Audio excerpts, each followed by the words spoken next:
السلام علیکم ورحمۃ اللہ وبرکاتہ۔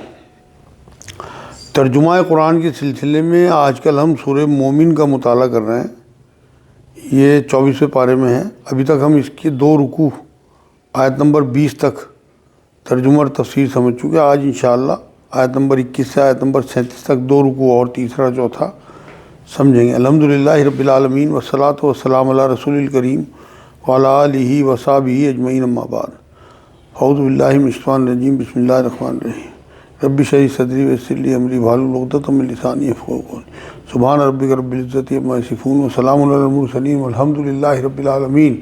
شروع اللہ کے نام سے جو بڑا مہربان نہایت رحم فرمانے والا ہے۔ سورہ مومن آیت نمبر 21۔ کیا یہ لوگ زمین میں چلے پھرے نہیں کہ دیکھتے کہ جو لوگ ان سے پہلے تھے ان کا نتیجہ کیسا ہوا؟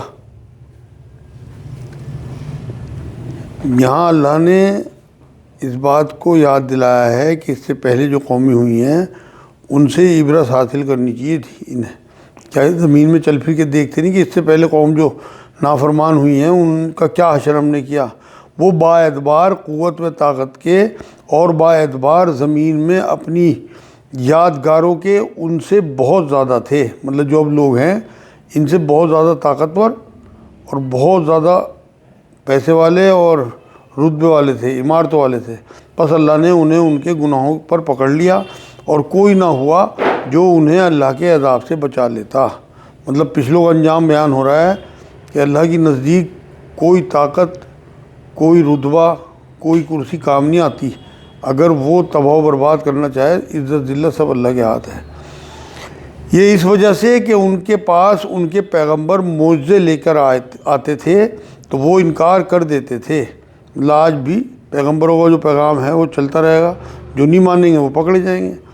تو اس ٹائم تو پیغمبر خود لے کے آتے تھے پیغام، ان کا انکار کر دیتے تھے، اور وہ انکار ہلاکت کی وجہ یہاں پہ جو ہے نا اس آیت میں، اور پیغمبروں کا انکار جو ہے، آیات کا اور پیغمبروں کا انکار، تو آج جو بھی آیتوں کی مذاق اڑائے گا یا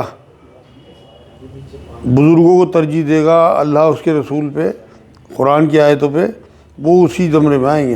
پس اللہ انہیں پکڑ لیتا ہے۔ یقیناً وہ طاقتور اور سخت عذاب والا ہے۔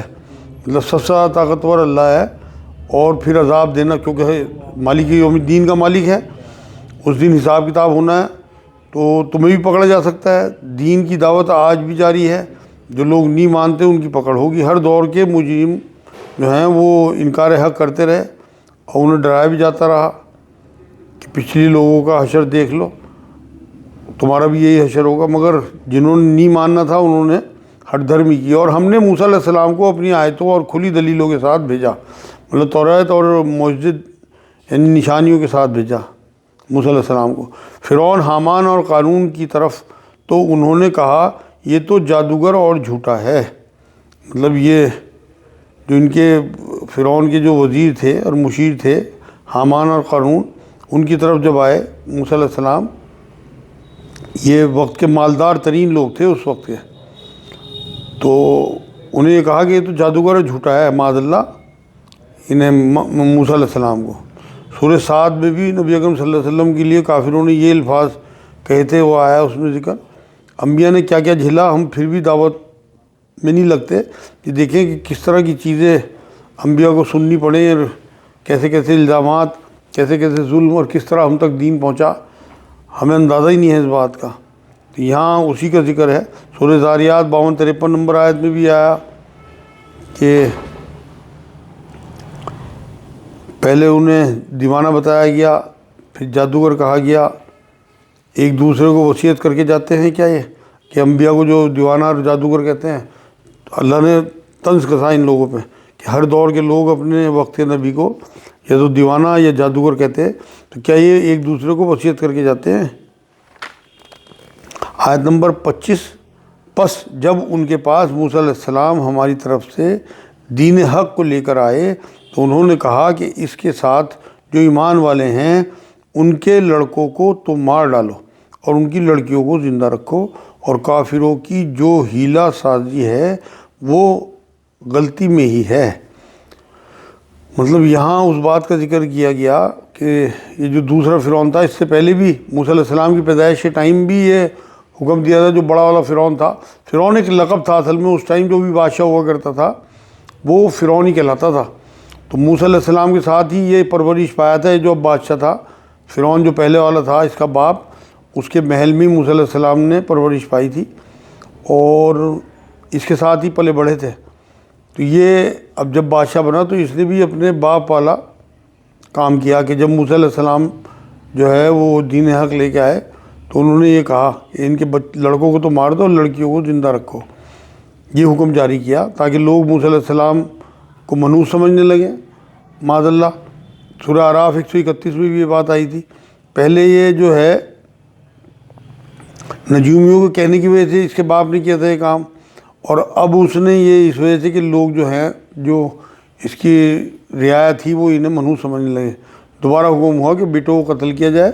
ایک بار جب موسیٰ علیہ السلام پیدا ہونے والے تھے تو جب کسی نجومی نے اسے چڑھا دیا تھا اس بات کو کہ ان میں ہی کوئی بچہ ایسا پیدا ہوگا بنی اسرائیل میں اور وہ تجھے قتل کرے گا، تو پھر فرعون کو تو لگا کہ میں اپنے قاتل کو نمٹا دوں. تو اس نے پھر حکم دے دیا تھا کہ تمام لڑکے جتنے ہی پیدا ہوں انہیں مار دیا جائے اور جو لڑکی ہوں انہیں بچا لیا جائے.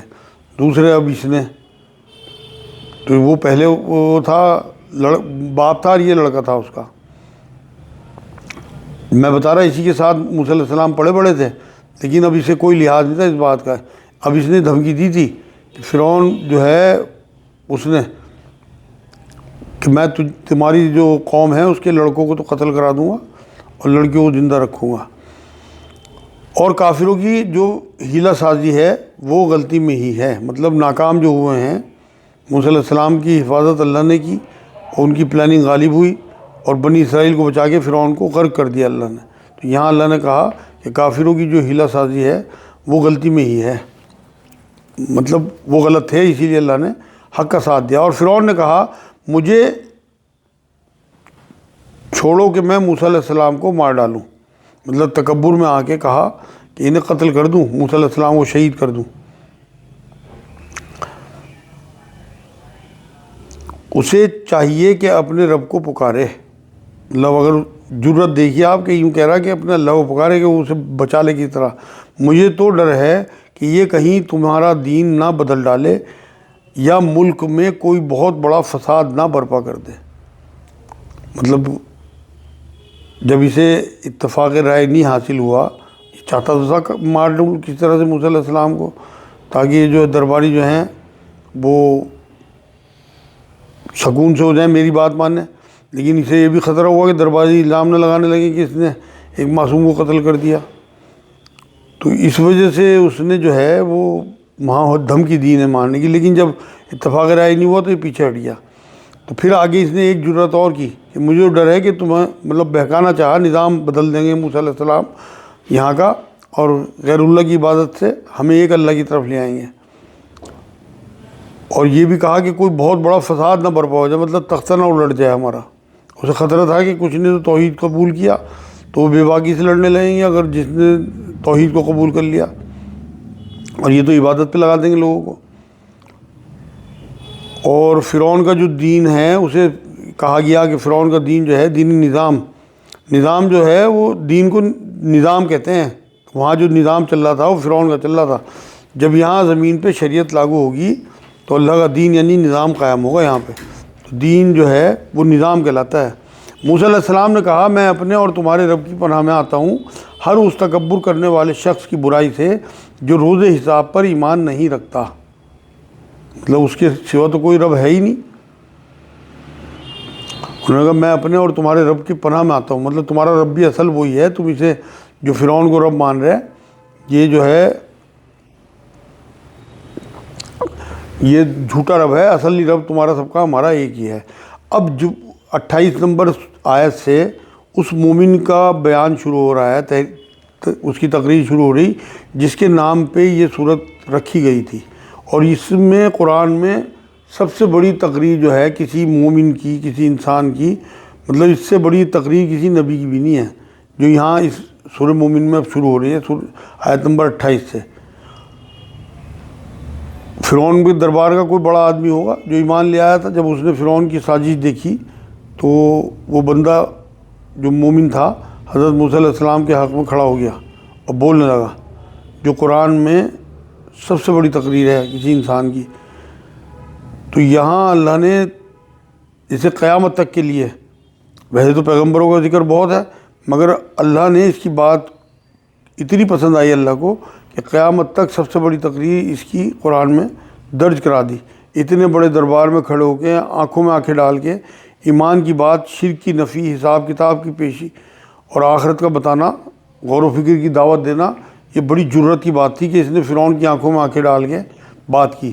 اور ایک مومن شخص نے جو فرعون کے خاندان میں سے تھا، مطلب فرعونی تھا لیکن ایمان میں آ گیا تھا، اور اپنا ایمان چھپائے ہوئے تھا، مطلب اپنی قوم سے چھپایا ہوا تھا ایمان، موسیٰ علیہ السلام سے نہیں، ان پہ تو ایمان لایا ہی تھا، اپنی قوم سے چھپایا تھا۔ کہا کہ کیا تم ایک شخص کو محض اس کی بات پر قتل کرتے ہو کہ وہ کہتا ہے کہ میرا رب اللہ ہے؟ مطلب کیا اس کا قصور ہے کہ اب ایک اللہ کو مانتا ہے، یہ اس کا قصور ہے موسیٰ علیہ السلام کا، تو تم اس وجہ سے جو ہے قتل کرنے میں آمادہ ہو؟ یہی بات حضرت ابوبکر صدیق نے ایک بار نبی اکرم صلی اللہ علیہ وسلم کے لیے کہی تھی۔ مطلب بالکل سیدھی سادھی بات ہے یہ، اور تمہارے رب کی طرف سے دلیل لے کر آیا ہے، مطلب وہی آئی اور اپنی طرف سے کچھ نہیں کہہ رہے۔ اگر وہ جھوٹا ہو تو اس کا جھوٹ اسی پر ہے، مطلب اگر سچا ہوا تو یہ تمہارے حق میں بہتر ہے، اور اگر جھوٹ بولا تو پھر یہ اپنے آپ بھگتے گا اس جھوٹ کو۔ ہم بھی تو نہ ماننے والوں کو کہتے ہیں نا کہ یہاں نہ ماننا اور وہاں مان لو کچھ ہوا تو پھر کیا ہوگا۔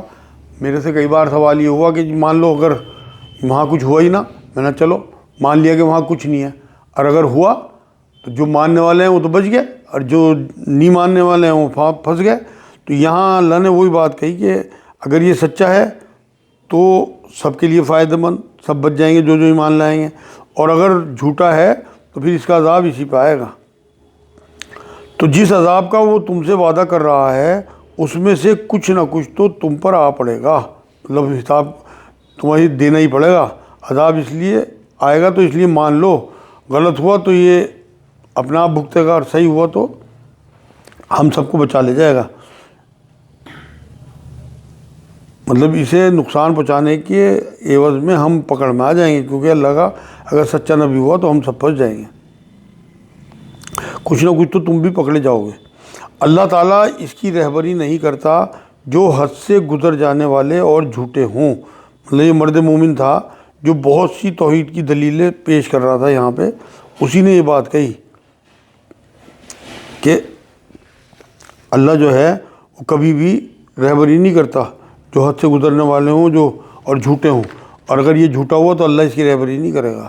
معاذ اللہ۔ موسیٰ علیہ السلام کے بارے میں اس نے کہا، آیت نمبر 29، اے میری قوم کے لوگوں، آج تو بادشاہت تمہاری ہے کہ اس زمین پر تم غالب ہو، لیکن اگر اللہ کا عذاب ہم پر آ گیا تو کون ہماری مدد کرے گا؟ تمہارا ڈنکا بج رہا، آج تو سب اللہ کا دیا ہے، ایسا نہ ہو کہ اس کے رسول کی تکذیب کرو تم اور اسے ناراض کر دو اور پھر وہ تمہیں تباہ و برباد کر دے۔ آج تو بادشاہت تمہاری ہے، اللہ کے احسان مانو کہ اس نے زمین پہ تمہیں اقتدار دیا، اختیار دیا ہوا ہے، سارے جو ہیں اختیار تمہارے پاس ہیں، لیکن آگے ایک دن ایسا آنے والا ہے کہ مختار عام اللہ ہوگا اور اس کی بادشاہت ہوگی، اور اس ٹائم تم نہیں غالب ہوگے بلکہ وہ غالب ہوگا۔ لیکن اگر اللہ کا عذاب ہم پر آ گیا تو کون ہماری مدد کرے گا؟ یہ دیکھو، یہ ڈرا رہا ہے یہ مومن لوگوں کو کہ اگر عذاب آ گیا تو یہ فوج جو ہے ہمارے کوئی کام نہیں آئے گی، عذاب کے سامنے مدد نہیں کر سکے گی، سب فوجیں اور سب لشکر جو ہیں وہ سب بیکار ہو جاتے ہیں جب اللہ کا عذاب آتا ہے۔ فرعون بولا، میں تو تمہیں وہی رائے دے رہا ہوں جو خود دیکھ رہا ہوں، اور میں تو تمہیں بھلائی کی راہ ہی بتلا رہا ہوں۔ مطلب بیچ میں بول پڑا ان کے، جب اس نے دیکھا کہ لوگ اس کی بڑی جو بات سن رہے تو مایوس ہو کے بیچ میں ٹوک دیا کہ اپنے آپ کو بڑا صاحب علم سمجھ رہا تھا، میں نے تو اپنی رائے دی کہ موسیٰ علیہ السلام کو قتل نہ کیا تو بڑی تباہی آ جائے گی، مطلب یہ ملک میں افراتفری مچا دیں گے، ہو سکتا ہے ہمارا نظام ہی بدل دیں اور یہاں ہمارا تختہ پلٹ کر دیں، اور میں تمہاری بھلائی کی بات کر رہا۔ یہ سورہ ہود 97 نمبر آیت میں بھی یہ بات آئی تھی۔ اس مومن نے کہا فرعون کی بات کی پرواہ نہیں کی اس نے، بلکہ اپنی تقریر جاری رکھی، اس کی بات کا کوئی اثر نہیں لیا، اور بندہ مومن نے تقریر اپنی جاری رکھی، کوئی اہمیت اسے نہیں دی۔ اس مومن نے کہا کہ اے میری قوم کے لوگوں، مجھے تو اندیشہ ہے کہ تم پر بھی ویسا ہی روز بد عذاب نہ آئے جو اور امتوں پر آیا ہے، مطلب جیسی پوری پہلی امتوں کا ہلاک ہوئی اور پہلے عذاب آیا، اس عذاب سے ڈراتا ہوں میں تمہیں، مجھے ڈر ہے کہ وہی عذاب تمہارے اوپر نہ آ جائے، جیسے امت نوح اور عاد و ثمود اور ان کے بعد والوں کا حال ہوا۔ مطلب دوبارہ مومن نے ڈرایا لوگوں کو، اللہ اپنے بندوں پر کسی طرح کا ظلم کرنا نہیں چاہتا، مطلب اپنی شرارتوں اپنی گناہوں سے اپنے اوپر عذاب کی دعوت دیتے ہیں لوگ، ورنہ اللہ نہیں چاہتا کہ کسی پہ عذاب آئے۔ یہ تو میں نے ابھی آپ کو سورہ زمر جو پیچھے گزری اس کی 7 نمبر آیت میں اللہ یہ تھوڑی چاہتا ہے کہ ہم ایسے گناہ کریں کہ ہم دوزخ میں جائیں، اللہ تو ہمیں بچانا چاہتا ہے۔ تو یہاں اس نے یہ کہا یہ تو ان کا اپنا طرز عمل تھا جو عذاب آئے لوگوں پہ، پچھلی جو امت نوح، امت عاد، امت ثمود گزری، اللہ نے کوئی ظلم نہیں کیا، اللہ ظلم نہیں کرتا، وہ تو انصاف والا ہے، عذاب بھی انصاف ہی کی شکل ہے تاکہ باقی آنے والے جو ہیں وہ قومیں بچی رہیں اور پچھلی قوموں سے جو ہے وہ عبرت حاصل کریں۔ تو یہ تو وہ تو شفیق ہے، رحیم ہے، یہ سب اس کے قانون جو ہے نا مکافات عمل اس کا حصہ ہے جو سب کے لیے برابر ہوتا ہے۔ تو اس نے یہ قانون بنا رکھے کہ جو جیسا کرے گا اسے ویسا بھگتنا پڑے گا، جس سے اگلی آنے والی قومیں جو ہیں وہ عذاب سے بچ سکیں۔ تو یہاں اسی نے کہا کہ اللہ کسی طرح کا ظلم نہیں چاہتا، اور مجھے تم پر ہانک پکار کے دن کا بھی ڈر ہے، مطلب چیخ پکار والے دن، ہنگامے والے دن، وہاں کچھ نہیں پتہ لگے گا، کون کسی کے کام نہیں آ سکتا، ایک دوسرے کو لوگ پکاریں گے، جنت والے جو ہیں وہ دوزخیوں کو دیکھ کے کہیں گے تم یہاں کیوں آ گئے، سورہ اعراف میں ذکر آیا تھا 48-49 میں، اور اہل جنت جو ہیں وہ جہنم والوں سے، اور جنت والے جو ہیں وہ ایک دوسرے سے باتیں کریں گے۔ ایک روایت میں ہے کہ میدان کے پاس ایک فرشتہ ہم لوگوں کے حساب سے آواز لگائے گا کہ اے جنتیوں آ جاؤ، اے جہنمیوں آ جاؤ، تو وہاں سب کو گروہ بنے ہوئے ہوں گے۔ یہ سورہ اعراف کی 48-49 میں بڑی تفصیل سے یہ بات آئی، تو وہ ہنگامے والا دن ہوگا، چیخ و پکار والا۔ آیت نمبر 33، جس دن تم پیٹھ پھیر کر لوٹو گے تمہیں اللہ سے بچانے والا کوئی نہ ہوگا، اور جسے اللہ گمراہ کر دے اس کا ہادی کوئی نہیں، مطلب وہاں بھاگو گے حساب کے بعد میدان محشر کی طرف، دوزخ کی طرف پلٹو گے، مطلب بھاگو گے وہاں سے، جب تمہارے الٹے ہاتھ میں نامہ اعمال دے دیے جائیں گے تو وہاں تمہیں اندازہ ہو جائے گا، پھر تم دوزخ کی طرف بے ساختہ نکل جاؤ گے، اللہ کی طرف سے ایسا حکم ہوگا، اور ہدایت دینے والے جو لوگ ہوں گے وہ صحیح راستہ جو ہے وہ اس طرف ہوں گے، اور یہ کہتے ہوئے ہوں گے جو دوزخی لوگ ہوں گے کہ ہم ہدایت کے راستے پہ نہیں چلے، جو لوگ آئے ہادی انہوں نے بھی ہمیں ہدایت کا راستہ بتایا لیکن ہم نے ان کی بات نہیں مانی، اور اس سے پہلے تمہارے پاس حضرت یوسف علیہ السلام دلیل لے کر آئے، مطلب موسیٰ علیہ السلام کی قوم سے پہلے جو ہے وہ ملک کو تباہی سے بچایا، بادشاہ کے خواب کی تعبیر بتائی، موسیٰ علیہ السلام نے جب اس نے ان کی بات مانی، پھر بھی تم ان کی لائی ہوئی دلیل میں شک و شبہ کرتے رہے، مطلب بنی اسرائیل میں آئے تھے وہ یوسف علیہ السلام، ان کی زندگی میں ان کی قدر نہیں کی ان لوگوں نے، شک کیا ان پہ، اور بعد میں جو ہے وہ جب فوت ہو گئے تو ان کی بڑی نصرت اور بہت محبت اور بہت زیادہ ان کی توقیر کرنے لگے۔ تو یہ لوگ جو ہیں اکثر ایسا ہی ہوا، جتنے بھی عظیم لوگ ہوئے نا ان کی بعد میں ہی توقیر کی لوگوں نے، تو یہاں اللہ نے اسی بات کو ٹوکا ہے، پھر بھی تم ان کی لائی ہوئی دلیل میں شک و شبہ کرتے رہے یہاں تک کہ جب ان کی وفات ہو گئی، مطلب اس کے بعد پھر تمہیں یقین ہوا کہ یہ سچے نبی تھے، تو کہنے لگے ان کے بعد تو اللہ کسی رسول کو بھیجے گا ہی نہیں، مطلب مرنے کے بعد رسول مانا انہیں سچا، مگر آگے کا راستہ بند رکھا اور مایوسی ظاہر کی کہ اب کوئی نہیں آئے گا، یہ گھمنڈ میں رہے اپنے، اور اب کوئی رسول نہیں پیدا ہوگا، ان کی عظمت مانی مگر آگے راستے بند کر سمجھے۔ اکثر عظیم لوگوں کو میں بتا رہا جو بعد میں ہی سمجھا جاتا ہے کہ یہ عظیم لوگ تھے، جبکہ اللہ ہر زمانے میں ہادی بھیجتا رہا، اب رسول اکرم صلی اللہ علیہ وسلم آئے، ان کے بعد کوئی نبی نہیں آئے گا، وہ ختم نبیین ہیں، مہر لگا دی انہوں نے، اب آگے کوئی نبی نہیں آئے گا، مگر عظیم لوگ اب بھی آتے رہتے ہیں اور ہر دور میں آتے رہے۔ آپ نے دیکھا کہ علامہ اقبال جیسے عظیم لوگ، مولانا مودودی جیسے، ڈاکٹر اسرار احمد، آج بھی اگر گامدی صاحب کی کچھ باتوں کو اگر نکال دیا جائے تو بہت، ابھی بھی ان کی بہت ساری چیزیں ایسی ہیں کہ بہت کچھ سیکھنے کو ملتا ہے۔ قرآن کی ایسی تفسیر، طارق عبداللہ صاحب ہیں، ایسی ایسی باتیں نکال کے قرآن سے بتاتے ہیں، ایسی تفسیر کرتے ہیں۔ اگر مطلب کمیاں تو سب میں ہوں گے، ابھی نبی تو ہیں نہیں، نبی معصوم ہوتے تھے، تو آج بھی ہر دور میں لوگ آتے رہے، اور اب بھی لوگ آخری قیامت تک لوگ آتے رہیں گے۔ رسول اللہ نے فرمایا جب تک ایک بھی اللہ اللہ کہنے والا باقی ہے قیامت برپا نہیں کرے گا اللہ، تو ان کے بعد تو اللہ کسی رسول کو نہیں بھیجے گا۔ تو انہوں نے مایوسی کی بات کی اور بے فکر ہو گئے کہ اب کوئی رسول نہیں آئے گا۔ اس طرح اللہ گمراہ کرتا ہے ہر اس شخص کو جو حد سے بڑھ جانے والا، شک و شبہ کرنے والا ہو۔ مطلب جو اللہ کی وعیدوں کو، نویدوں کو اور ویدانیت کے شک میں رہتا ہے وہ گمراہی رہتا ہے، وہ گمراہی چاہتا ہے، مطلب اس کے اندر سے ہی اسے حق سمجھ میں ہی نہیں آتا۔ جو اندھے بہرے کہا قرآن میں اللہ نے، ان کی نہ حق انہیں دکھائی دیتا ہے نہ سنائی دیتا ہے، تو انہیں گمراہی رکھا جاتا ہے۔ اللہ زبردستی گمراہ کسی کو نہیں کرتا، نہ چاہتا ہے کہ کوئی گمراہ ہو۔ وہ تو قرآن میں اس نے کہا سورہ نام میں ہمیں کیا پڑھی ہے کہ ہم تمہیں عذاب دیں۔ سورہ زمر کی 7 نمبر آیت جس کا میں حوالہ دے رہا آپ کو کہ اللہ ہماری ناشکری سے بے نیاز ہے، مگر وہ ہماری ناشکری سے خوش نہیں ہے۔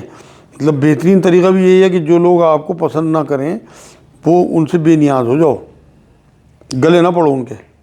دیکھو میرا آج جملہ یاد رکھنا، اس کی تفسیر میں بتا دوں کہ جو لوگ آپ کو اچھا نہیں سمجھتے، نظر انداز کرتے ہیں، بہترین طریقہ یہی ہے کہ ان سے بدلہ لینے کا کہ آپ انہیں بھی نظر انداز کرنا شروع کر دیں، آپ ان کے گلے نہ پڑیں۔ یہ اللہ کا طریقہ ہے جو قرآن بتا رہا ہے کہ ایسے لوگوں کو اللہ پسند نہیں کرتا۔ یہ آپ تفسیر پڑھنا سورہ زمر کی 7 نمبر آیت۔ جو بغیر کسی سند کے جو ان کے پاس آئی ہو اللہ کی آیتوں میں جھگڑتے ہیں، مطلب بغیر دلیل بحث کر کے، کٹ حجتی کر کے بحث مباحثہ کرتے ہیں اور اللہ کے احکام اور توحید میں جھگڑتے ہیں۔ ہر دور میں ایسا ہوتا آیا۔ اللہ کے نزدیک اور مومنوں کے نزدیک یہ تو بہت بڑی ناراضگی کی چیز ہے۔ مطلب دین کے معاملے میں یہ بحث کرنا، اور یہ اللہ کو اور مومن جتنے بھی ہیں سب کو ناپسند ہے یہ رویہ، ایسوں کو اللہ پسند نہیں کرتا۔ تو ہمیں بھی بچنا چاہیے۔ جو سڑکوں پہ دین میں بحث کرتے ہیں وہ بھی سب اسی میں آئیں گے، اس لیے بالکل ہمیں کسی بھی معاملے میں بحث نہیں کرنی۔ کوئی اگر جاہل پھنس بھی جائے تو آپ سلام کر کے آگے بڑھیں۔ قرآن کی آیت ہے قالوا سلامہ، اگر کہیں تم پھنس جاؤ کسی جاہل سے تو سلام کر کے آگے بڑھ جاؤ۔ اللہ کے نزدیک اور مومنوں کے نزدیک یہ بہت بڑی ناراضگی کی چیز ہے، مطلب پسندیدہ چیز نہیں ہے۔ اللہ تعالیٰ اسی طرح ہر ایک مغرور و سرکش کے دل پر مہر لگا دیتا ہے۔ مطلب تکبر کرنے والی سرکشی کی ہدایت سے محروم کر دیتا ہے ایسے سرکشوں کو اللہ، پھر وہ ایمان نہیں لاتے، مہر لگا دی جاتی ہے، ہدایت کی صلاحیت ہی ان کے اوپر ختم ہو جاتی ہے۔ مطلب باطل نہیں لگتا انہیں، جھوٹ جو ہے وہ جھوٹ نہیں لگتا، بلکہ شیطان جو ہے وہ سجا کے ان کے سامنے پیش کرتا ہے باطل کو اور جھوٹ کو، اور وہ اسے اچھا سمجھنے لگتے ہیں۔ کئی بار جو ہے حق جو ہے وہ بھی باطل نظر آنے لگتا ہے، جیسے نبی اکرم صلی اللہ علیہ وسلم کے زمانے میں بہت لوگ ان کے اپنے رشتہ دار وہ انہیں جھوٹا کہتے تھے معاذ اللہ، جبکہ حق تھے نبی اکرم صلی اللہ علیہ وسلم۔ تو اللہ ایسے سرکشوں کے دلوں پہ مہر لگا دیتا ہے۔ فرعون نے کہا اے حمان میرے لیے ایک بالا خانہ بنا، شاید کہ میں آسمان کے جو دروازے ہیں مطلب ان میں جھانکوں۔ اب یہ دیکھیے آپ کہ فرعون بیچ میں بول پڑا پھر اس مومن کے، اور یہ کہنے لگا، اس کی سرکشی کی بات ہے کہ آسمان میں جو دروازے ہیں وہاں تک پہنچنے کے لیے کوئی اونچی عمارت بنا، آرڈر دیا اپنے جو درباری تھا حامان کو۔ سورہ قصص 28 نمبر آیت میں بھی یہ بات آئی تھی۔ تو عمارت بنانے کو کہا کہ اتنی اونچی عمارت بنا کہ میں جھانک لوں اوپر آسمان میں۔ آج کی آخری آیت، ان دروازوں تک پہنچ جاؤں اور موسیٰ علیہ السلام کے معبود کو جھانک لوں، یہ ہے ضرورت کی بات۔ اور خسیانی بلی جو ہے کھمبا نوچے وہ والا جو مثال ہے، کیونکہ مومن تو بولتے چلے جا رہے تھے اور لوگوں کی بات جو ہے ان کی بات لوگوں کے دلوں میں گھر کر رہی تھی، تو یہ بیچ بیچ میں ٹوک رہا تھا، اور موسیٰ کے معبود کو جھانک لوں، کوئی اللہ ہے بھی ہے اوپر یا نہیں جس کی بات یہ کر رہے ہیں موسیٰ علیہ السلام، اور بے شک میں سمجھتا ہوں وہ جھوٹا ہے۔ مطلب موسیٰ علیہ السلام معاذ اللہ انہیں جھوٹا اور یہ کہا اس نے کہ کوئی معبود وابود نہیں ہے وہاں پہ، نہ زمین آسمان، نہ یہ رسول ہیں، نہ کوئی زمین آسمان بنانے والا ہے، اور نہ کوئی ان کا کوئی معبود ہے، سب گھڑی گھڑائی باتیں ہیں ان کی۔ اور اسی طرح فرعون نے بد کرداریاں اسے بھلی دکھائی گئیں، مطلب فرعون کی بد کرداریاں اسے بھلی دکھائی گئیں، اسے تو غرق کرنا تھا اللہ نے۔ تو یہ حکمرانوں کی ہمیشہ سازش رہی کہ عوام کو ان چیزوں میں الجھائے رکھتے ہیں جو اصل چیزیں نہیں ہوتی، تاکہ زندگی کی حقیقت جو ہے وہ اس سے دور رہیں ان سے، اور مسائل پہ جو ہے وہ غور ہی نہ کریں۔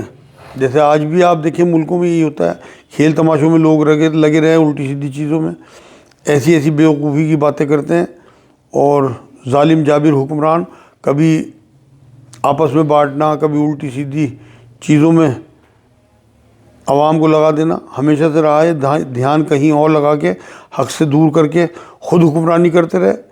آج پورے ملک میں آپ مطلب یہاں دیکھ لو، یہاں کیا ہر ایک ملک میں آسمان میں جھانکنے کی بات کی وہاں اس نے فرعون نے، تاکہ دیکھ لوں کہ وہاں کوئی معبود بھی ہے نہیں۔